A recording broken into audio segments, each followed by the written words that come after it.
Great evening, great evening, great evening. Excuse me for one moment. Let's see here. Okay, let me tell you something. It has been so challenging today to get on, but that's okay. It's all good. We're going to get this right.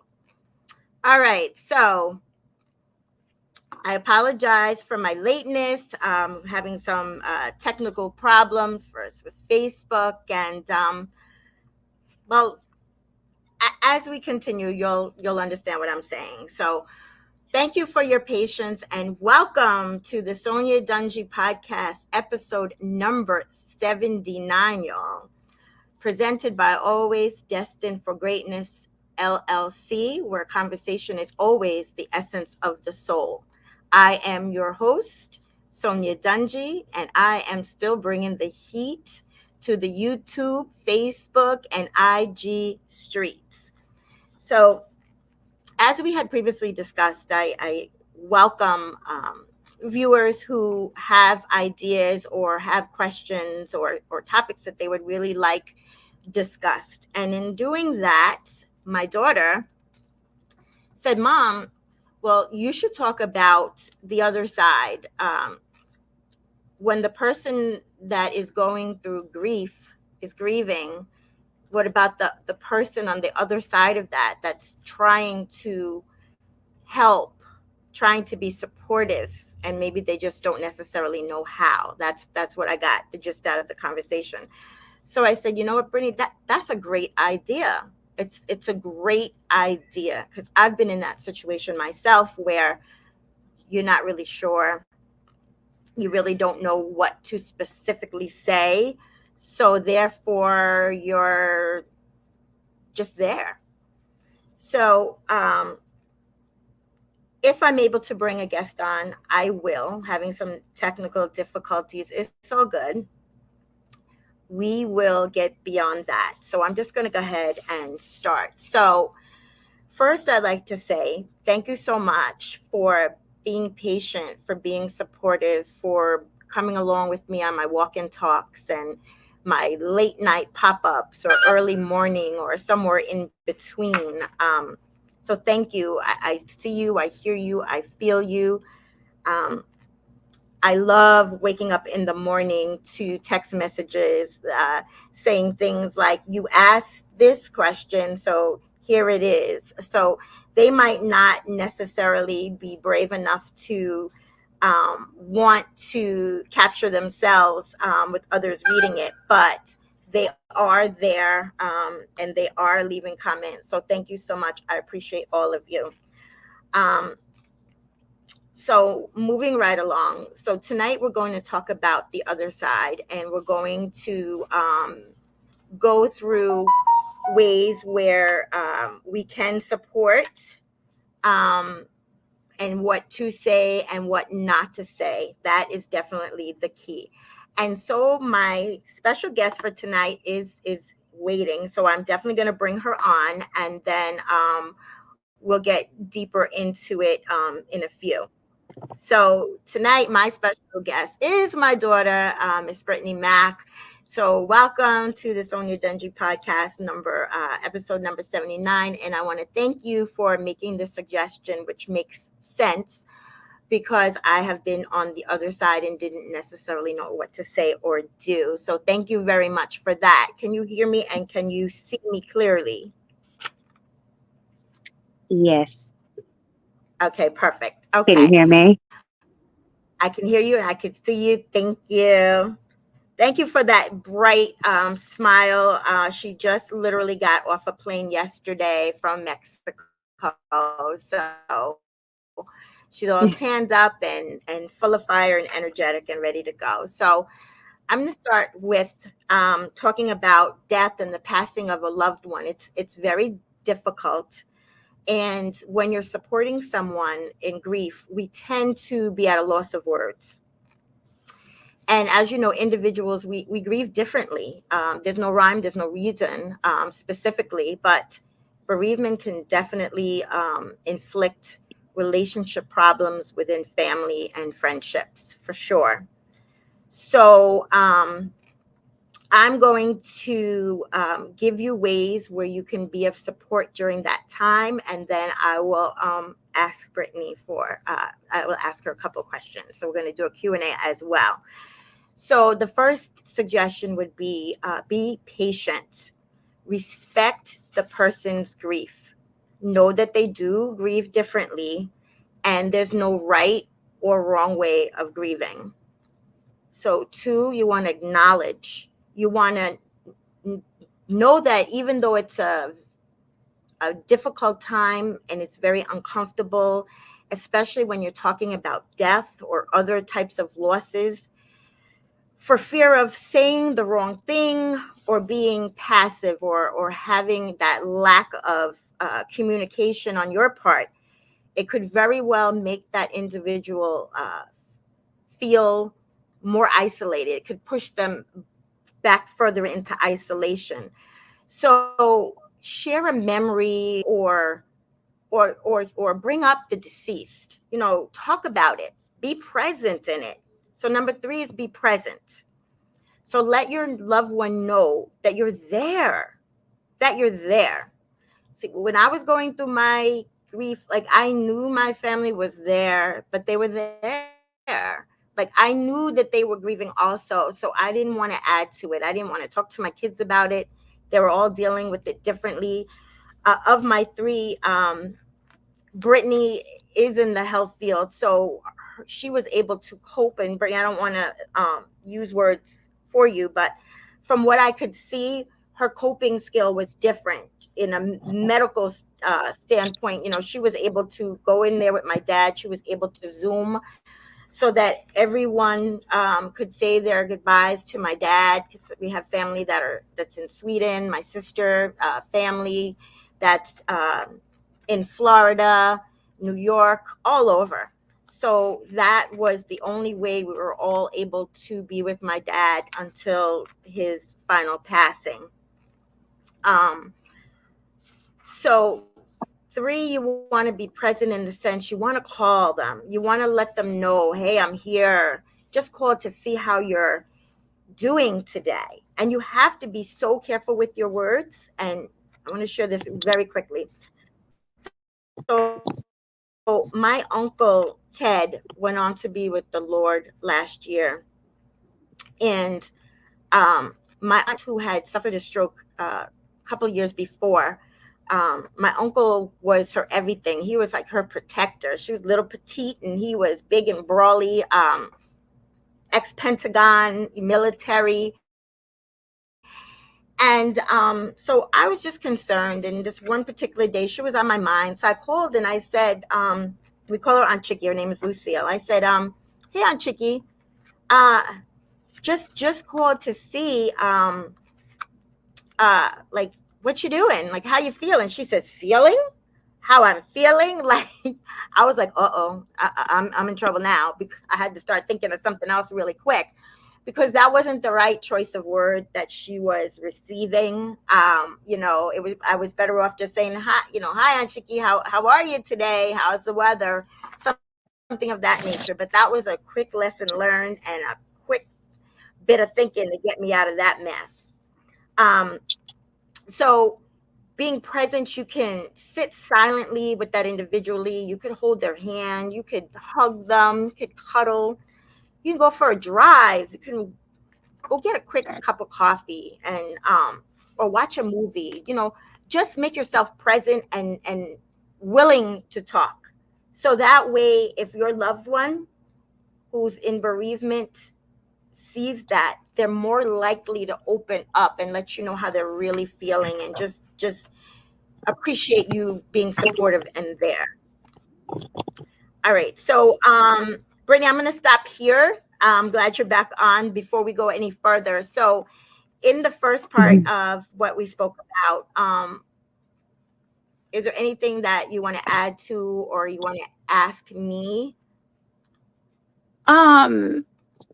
Well, to start, there's no really, just got to jump on in. Yeah. So I had brought this to you from a, you know, asked you, what about a different perspective? Because you hear about the person, their grieving process, and everyone grieves differently. And there's no right or wrong. It's just, you just got to get through it, you know, and have faith that with the light at the end of the tunnel, right? Um, wanted you to get a different perspective because of the people who are there offering the support, who's also grieving too. It's a different perspective because, like you said, there is no right or wrong way. And it's hard on the supporter as well. It is the person that's going through it. Um, yeah, there is no. I think it's hard on the person to that's supporting, because like we'll start there from when you mentioned about me, um with you, you know, supporting you and how I was, um as a person who is grieving as well as losing a grandparent, but then I have to realize I that think we're freezing up it's again. my mom's father, so my mom is grieving, so it kind of, the supporter actually, and I speak from my experience, like I kind of put my grieving, like it's like you don't I didn't tap into it, I didn't touch it that much because I wanted to be there for and support of you. So it's like I suppressed it so I can be in a space of like, okay, I'm going to be there, whatever she needs, I'm just going to be there. And then my grieving process kind of came later, came at a later time. And it's hard on the person who's there because we don't know what to do. There is no right, wrong way of supporting a person during this process. And I wanted to just talk about, because it's not really talked about that much. Um, yeah, so I would just say for me, I, like you said, I work in the medical field. I've grieve, you know, death is like it's part of the game, right? It's part of work. And so I went into not like a grief person, but I went into almost like work mode. Like, okay, we're gonna be there, like this is it, being the calm, being rational, you know. And then when you're home by yourself, and then it's just like it all hits, right? And it's like my support, I have, you know, the support I was given was from outside. That's like my friends that were supporting me. But for my family, I had to be the supporter. So it's like it's a lot. It's a lot, and it's different when you're on the receiving end of having to be the support for that person. Get you.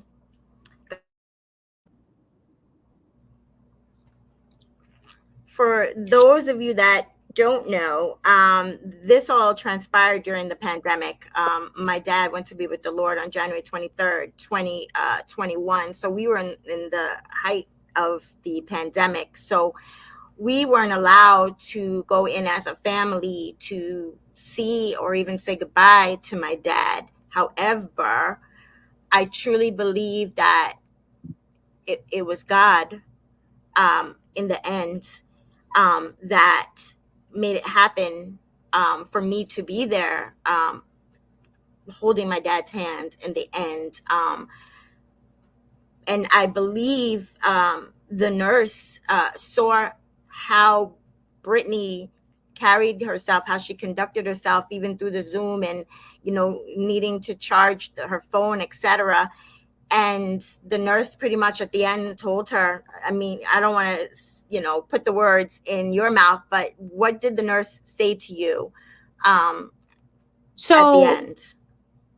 So we're gonna, if we, so freaking from our experience, yes, it was the height of COVID, and it was very, you know, how it's so selective. You know, it was, they allow one person or two people to, you know, come in, say their goodbyes. You know, I was on the Zoom, and I can say is, you know, the working in like, I've been winning it. I've been in it, working.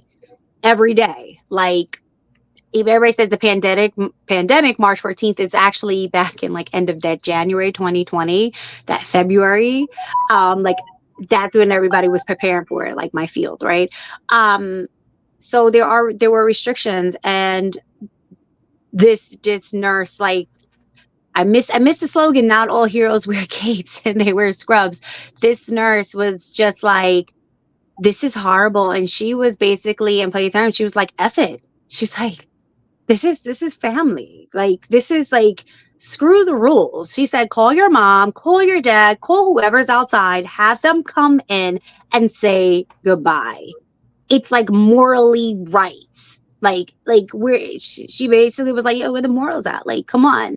And she did. And I called you guys and we were able to say, and of course I was the Zoom, I was on the Zoom person for everybody else. I was that bridge, right? That catalyst for everyone to say their goodbyes. Yeah, that's what happened.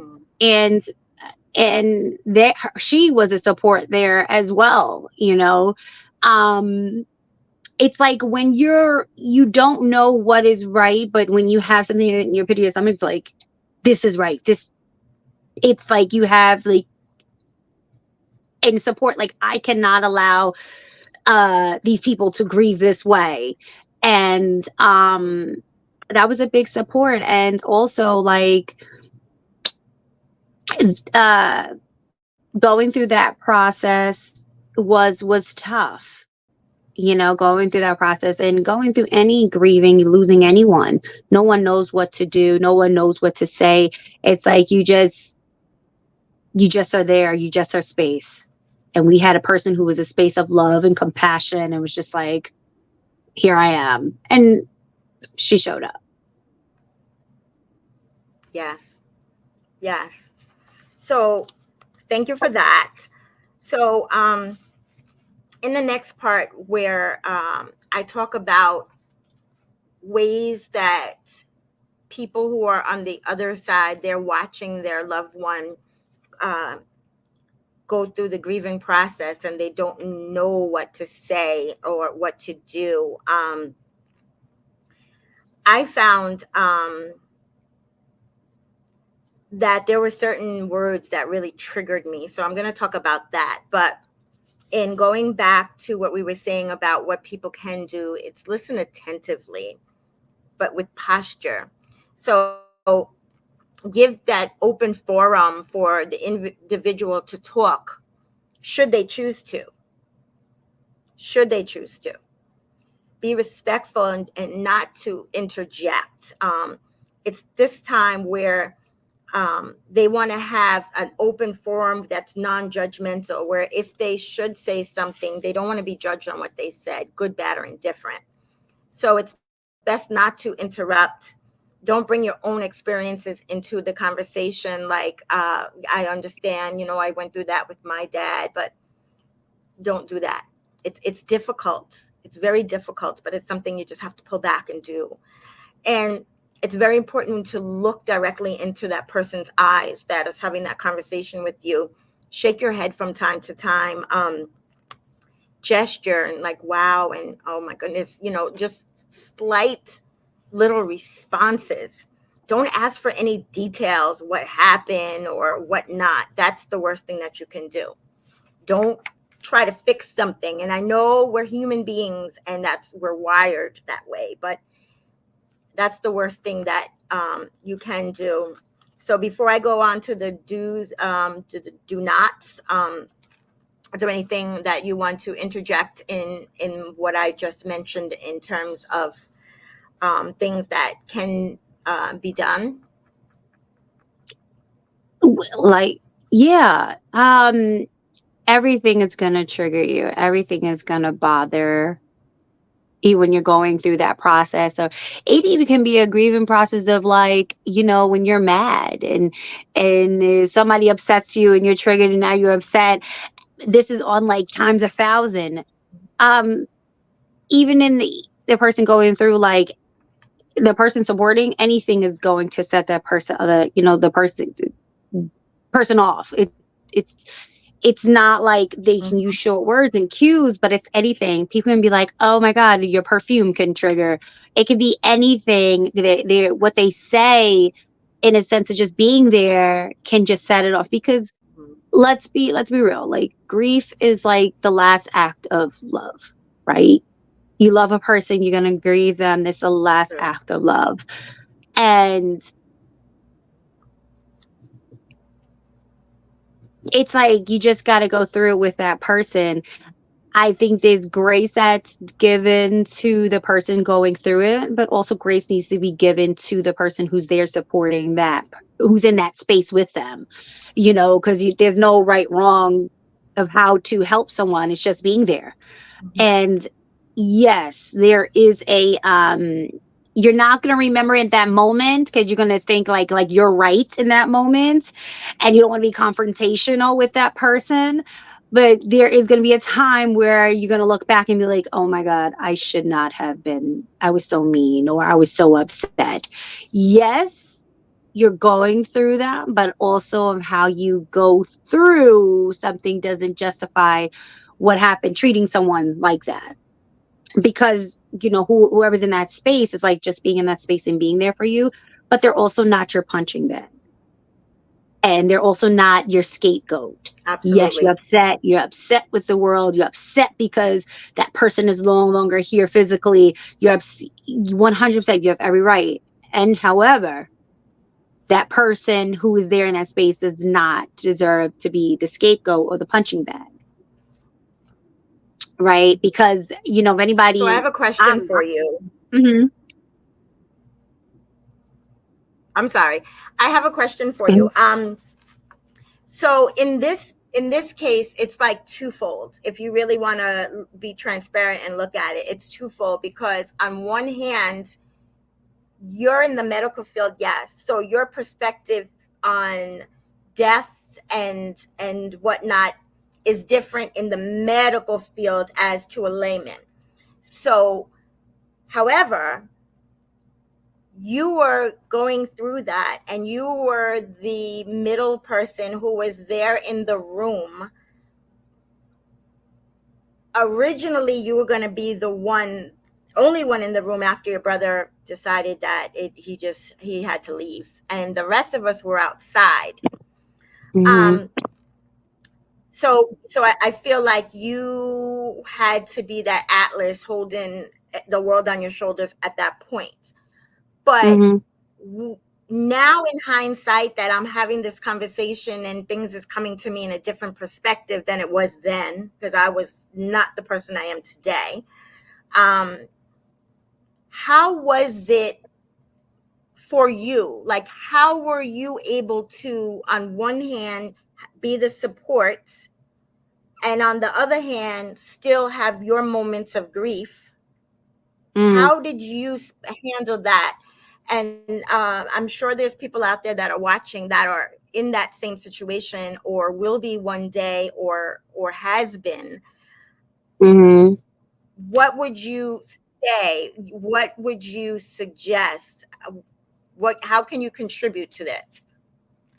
Well, to answer your first one, how was I? It was freaking horrible. It was something I don't wish on anybody. It was freaking horrible.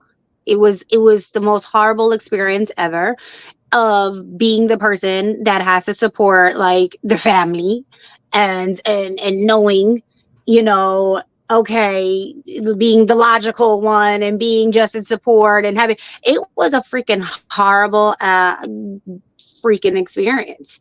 Like, really, really. And thank God, and because not everybody is fortunate to have, but thank God I had my tribe, like outside the family, my support system, my support team, because baby, shoo, you ever see like when you're on the TV and those people be, after your funeral or something, and the family be at odds and fighting, da, da, da, da, they going at it, right? They snatching up their edges and stuff.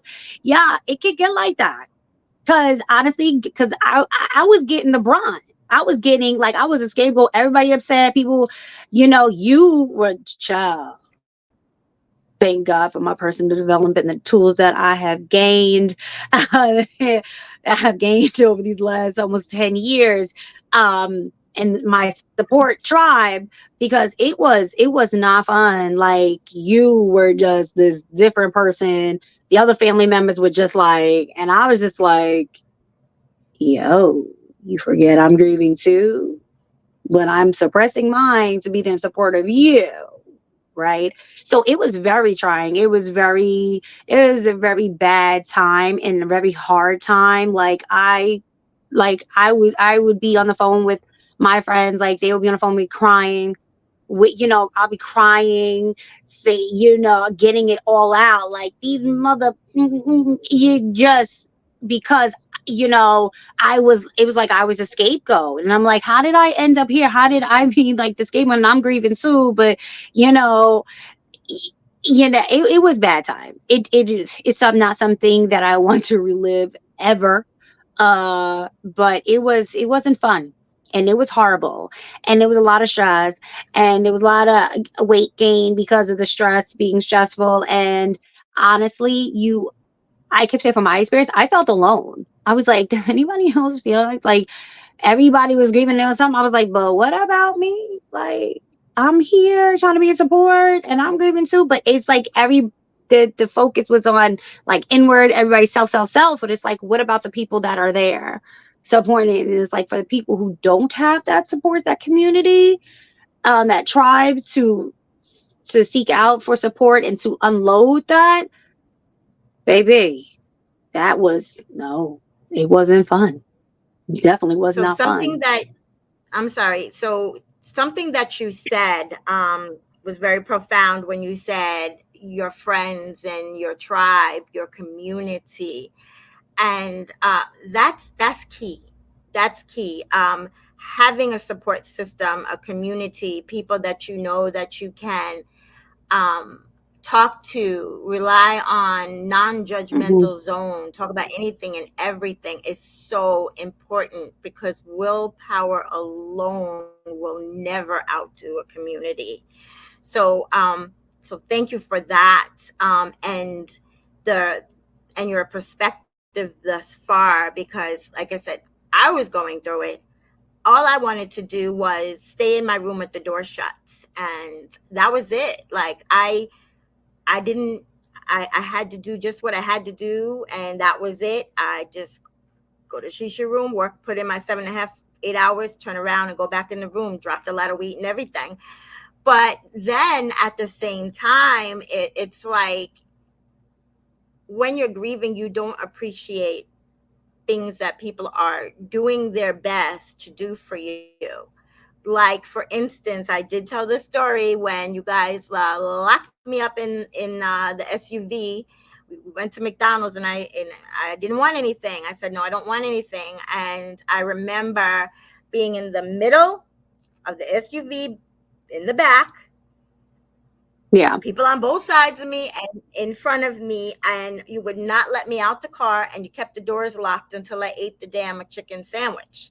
And Well, yeah. at that point for me, it was annoying. It was like, just let me out. I just want to be by myself. I just want to go in the room and shut the door. I don't want to think about anything, because if I remember correctly, we were in the midst of the arrangements and different things. And I know, looking at it now and as a different person going through personal development and being able to handle things and see things differently, I can Well, you appreciate go. the fact that Yeah. you're Well, we revert back to what we know, and something you have when you go through something. We revert back to what we know.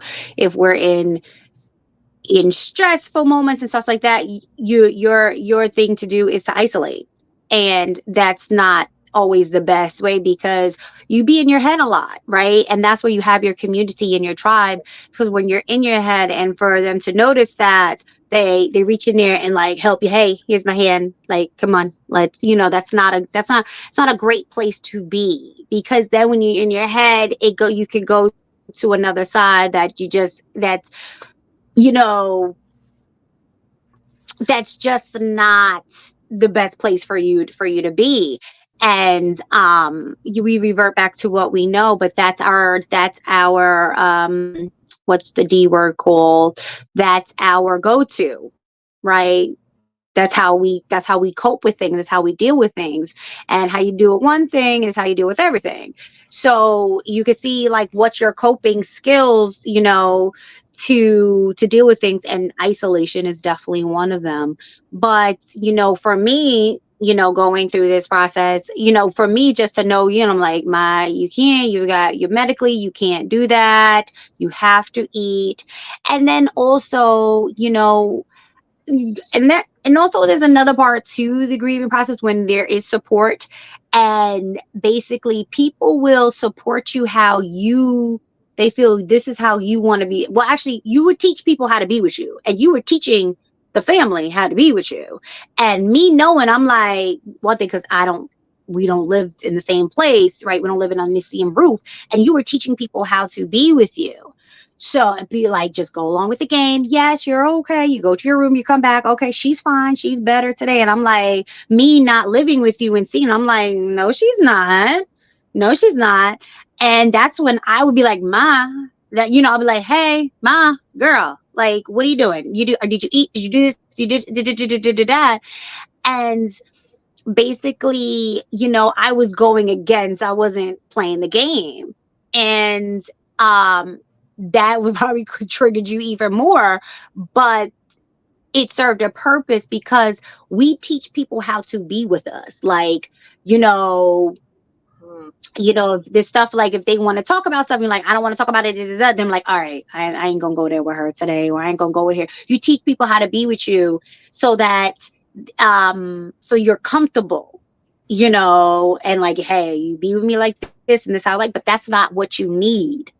You don't need somebody to be with you. You don't need yes people. You needed someone to be like that's gonna support you, but also like, hey, let's get it together. I know you going through this, and I'm gonna be with you here, but you gonna eat. We're gonna take these medicine, and we're gonna, to get you moving, to get you going. Because if not, you're still gonna be stuck in that rut. Yes. And that is not where you want to be. It's like you could be there, but let's not stay there.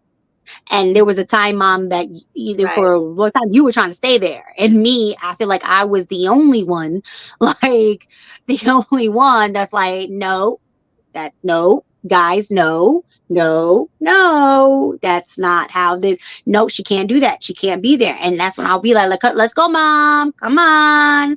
Like, while I'm still going through the grieving process, I'm looking at you like, oh, girl, come on. Let's move along, right? So even And you know now, what? even now, That Mom. is, I'm sorry. No, I'm saying even now in their Wait, moments, just let's like pause for when, one moment. Okay.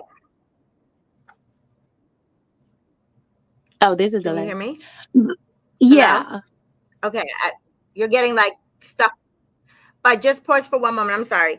So that's something that is so important. And this is the reason why I do this podcast weekly without pausing. And my walk and talks is because you never know what somebody's going through or what they need to hear at the moment, but they have to want it to need it. And that's something that's important with me that you said. I didn't want it. It wasn't like I wasn't not trying to eat. I just didn't care about anything. I was in my zone of grief, and that I was stuck in it. So I didn't Hmm. have that support. I had the support, as I've always said, but I didn't have it in the sense that I Hmm. was lying. I was like, I'm okay. I'm fine. I'm fine. I was lying to myself. But it wasn't until I made my conscious decision, knowing that I needed and I wanted to be unstuck. I needed to move forward, is when I started my process and never looked back from there. So that's something so important that you just said, that You could have done anything and everything. You were a thorn in my side, girlfriend. I mean, I love you, but I was like, oh my God, here she comes again. And it wasn't in a meaningful, mean way. It was just like, I know she's gonna get on my case, and I just don't feel like hearing this today. Just leave me in my little box in my room. Don't open the door. Don't knock on the door. Just leave me be. And it wasn't just her, it was anyone and everyone. So, but in the end, I'm grateful. I'm thankful that I had the support when I didn't even know that I had it, or didn't want to know I had it, or Mm. didn't want to need it. And so that's crucial. That is so crucial to anybody who's watching or will watch that's going through this or will, that you can't stay stuck. You're always going to have grief. You're always going to grieve. You're going to always go back there. But the idea behind it is just don't allow yourself to be stuck in it, and isolated from everyone and not going moving forward, because at the end of the day, it's I didn't die. My dad went to be with the Lord. So I needed to get myself together. So in that, there's things that when someone is going through grief, and when people say things like, well, they're in a better place. At least they're no longer suffering. Time heals all wounds. If it's not biblical, and if it's not a believer that's hearing this and being able to put it in the perspective biblically and using your faith, it's not well received whatsoever. There's no time frame for grief. Saying I know exactly how you feel, that makes some people feel like you're minimalizing their trauma, their pain. Like it's not a big deal to you, but it's everything to them. So you have to be careful with your words. But the best thing to do, like Brittany's talking about, is you got to keep it 100. You got to keep it 100%, when you're called upon to do so. So, like she's saying, like she wasn't going for the okadoke. Like everybody else was saying I was fine, but she knew better. So she was going to be that thorn, regardless whether I liked it or I didn't, until I got myself together. And it wasn't like everybody else was just falling for it, but they were grieving too. So they were caught in their grief too. And so that's why I asked Brittany that question about your the coin per se. So it was very important to hear your perspective, how you were really feeling, because you were the giver and the receiver at the same time. Medically, you were on point. You knew, you weren't afraid of death. But the end result was that was your grandfather, and I know that they say people in the medical field, like they know how to separate the two, but it doesn't work that way. Especially, you can separate the two until it becomes someone or your family. Then it's different. So thank you for Mhm. sharing that, because I didn't think about how you were going. I knew you were handling it. I was telling everybody, oh, Brittany did a great job. I don't know how she did it. She was able to Zoom. She was able to stay there. She was talking to the doctors, and she was talking to the nurses, and she was letting us know what was going on. Because I thought I had said my goodbyes to my dad in the middle of the night, but then we ended up coming back the next day. And when they said they were only going to allow one or two, that's when I said, well, Brittany, go ahead. And then my son stepped up and said he wanted to. My younger daughter just couldn't. And so, I wanted to be with my siblings on the Zoom together. Um, so thank you for shedding that light, your perspective and how you felt, and sharing what I wasn't aware of until we had this conversation today. And I even thought to ask you, um, how you were feeling. And one other point that I must bring up, and that's say, like, staying silent and not being present is the worst thing that you can do. And I still am guilty of that, in the sense that I'm not going to say who or whatnot, but um, a family member got on me because they're going through a relationship um, moment. And I didn't ask, how are you? Because in my mind, it's like, don't talk about it. You don't want to make that person feel any worse than they might already be. So you just don't talk about it, be there present if they want to talk about it. But I don't want to bring it up because I don't want to be that one to make that person feel bad. But now I know that's the worst thing to do, about just being silent. And that works with anything and everything. So I truly Yeah. pray that you were able to get clarity tonight. You were able to see both perspectives of a person who is in bereavement grieving and the person who's on the outside looking in, or a person who is on both sides of the coin because they're in it as well, but they're trying to suppress or make minimal of how they're feeling because they're concern is with someone else. So we really truly need to be more mindful of that. And Yes. again, And I want to add before this mom, is this is before you end. Mhm. And I just want to add this as we come to a close. Like, if you are the person that's grieving or you're the person that's supporting, like you said, there's no right, wrong, or way.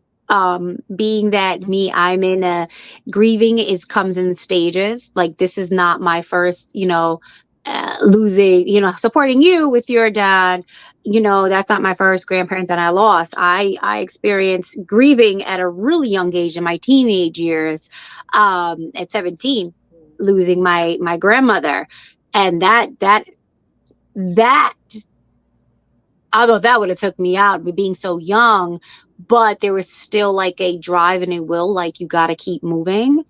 And that is like 20 years ago, 21 years ago that happened. We're not saying nobody's Asian, stuff like that, because I don't look my age. But that loss. But you grieve, but then you also, some people stop in a way because they have another support. Like, I had my grandfather at the time, who I was supporting with his wife, but he was like enough for the both of them. So I'm like, okay, I'm gonna be fine here with Pop Up. But then when Pop Up passed, that was that hurt, and that kind of like, wow. And going through these process grieving, how I made it through and how I was able to go on, because even though you're missing people, you're still getting, it's not supported from a community. There's like a will, a drive that definitely like propels you, like, keep on going. This isn't it. And you get to let it out. If you have to, the being on the receiving end, if you're the supporter or the griever, you know, definitely have a community, have a tribe, have someone outside the family, a friend that listen, like, hey, when you call, be like, listen, can I just get 3 minutes so I can just unload this? And without feedback, without anything, just let me get this out, give me that space. And then you will, have that space and have that time to unload that. You can, actually, you could feel better, right? Feel a little better about it. And also, like, even to this day, like, mom, if if even to this day, if you have a person to hold space for you for 3 minutes, be like, I need that space. It's grieving is part of life, and there's no like time clock on it. It's going to hit when it hits, and you just need that time and space. So definitely build that community, have that tribe, and just ask for that space. And also, the grievers, I want to say, if you don't know the support that you need, let the supporters know, like, I don't know what I need. And that's okay to not know what you need, but just like, I just need space. I need you to hold space for me to be in, whether it's an ear, it's a shoulder, or I just need somebody sitting there. Just hold the space for me. Even if you don't know what you need, just like, can you just hold space for me? And then whatever comes up Wow. in that space. Yeah. Thank So you for that's a that. start to the grieving process. I have to say that this podcast is everything, in the sense that we were able to see from both sides, and you don't get to do that often enough. And like I said, there's no rule books or anything, but to be able to hear me as the griever, my daughter as the one that was trying to be supportive, uplifting while she was grieving by herself at home, not wanting to show me what she was really going through. And I'm looking at her as, wow, like my daughter is so strong. Like, I'm so proud of her. Like, I wonder how she's able I'm to really do tired of it. being But she strong. was grieving, you know and you don't always have to be strong. That's just the thing. Like, we don't always have to be strong. We're not Atlas. We don't have to hold the world on our shoulders. There's times when we are going to have our moments, and it's okay. It's more than okay to grieve. It's more than okay not to feel good. It's more than okay to say that you just can't moment. We have to stop and pause sometimes, and it's okay. So Well, again, I want to thank you for Bob, that's what coming I up want with to the add. concept. That's what I want to Hmm. add. If someone wants to know, like, where do I start or how do I prepare? I would hold space, Hmm. talk with family members, especially young ones. If you're parents, talk with your children, your husband and wife, talk with each other, because this is how you will hold space. Like being, because some people don't know how to tap in and be vulnerable or emotionally like mature. And it's be like, if someone's crying or grieving or anything, be like, allow them to have their moment, because that's where people like when I say I'm tired of being the Yeah. strong one, because you always taught like, don't cry, just be strong, be like, I can't do that no more. But you actually learn that and actually have space for people to be, let that emotion out. So that's when, like, you're a parent, if you're, a spouse, like, give that other person that space and be like, it's okay. Like, it's okay, you cry it out and just create that space for them, and start your kids young. Allow your children to see you. Parents, please do not hide your emotions, and when you're grieving, tell them, share your experience with them, be vulnerable, like, mommy's not okay, daddy's not okay. Tell your spouse, "Yeah, I'm not okay today," and it's okay. But give them that, like, hey, green light, like, it's okay to not be okay. So that will start there too. So thank you for that. Again, it's like I don't tell you enough, but sometimes I'm like, yeah, that's my daughter. Yeah, she said that. Like, I just look at her like, and I need to change that, because it's like she's always strong. So I look at her like she's strong. You know what I mean? Not looking at her like she has her moments too. But don't worry, because she will let me know when she had enough. She'll let me know. So learn. So don't hide it. Just be vulnerable. Just be transparent, and don't feel isolated, and don't allow yourself to be stuck. And trust me, it's one day at a time, forward progression one day at a time. There's goals and there's dreams that you acquire, that you can very well reach them, and we have to realize that that person is no longer here with us, but they're always going to be in our heart, our mind, and our soul. And if you're a believer like I am, I know where my dad is. I know he went to be with the Lord. To be absent from the bodies, to be present with the Lord. And once I was able to take that concept in, and just allow my faith to just be my faith, and trust in the Lord with all my heart, everything changed for me. So I want that for you too. So I want to thank you for joining. Thank you, Brittany, for jumping in. I appreciate you bringing that concept to light. It's so important. It's so critical, and I pray that somebody watching will have learned something today, and be able to apply it on either side of the house, because it's crucial. You heard it from somebody who was living both sides of that coin. And when we look at someone and we just think it's, oh, they're strong, they don't need to always be strong. We don't always need to be strong. And we need to remember that we are human beings at the end of the day, okay? We're human beings. So, with that being said, I pray that you got value.